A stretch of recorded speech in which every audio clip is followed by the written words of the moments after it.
There's loads of sea aster this year. It's really been coming out gradually for the last sort of month or so. And it is sort of a late summer, autumn flowering thing, like it's Michaelmas daisy cousins. It used to be in the aster family, but now it's been moved to its own little group. But it is related to the Michaelmas daisy, as you can see by the flowers. And it's a perennial plant.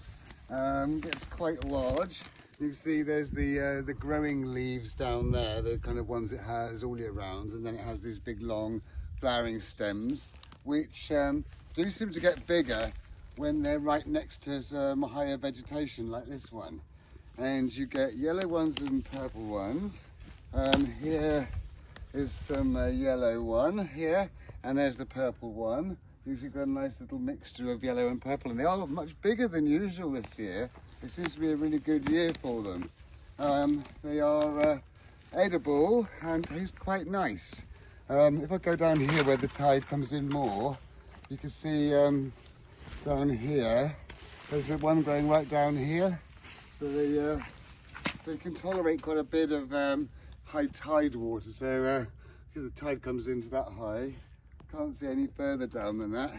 But yeah, they do have a wide range where they grow, and up here is where the tide comes to recently, so they actually taste nice. They're a bit salty, but the leaves and the stems quite nice and crunchy, a bit succulent, quite salty. They're good for any kind of skin problems. Just squish and apply. They're also good for digestive issues and respiratory issues. So they kind of got a lot of things. Quite good for burns, bites and bruises and things like that. There's another yellow one there, another yellow one, and then a purple one. So sort of some are yellow, some are purple, but they all do the same thing.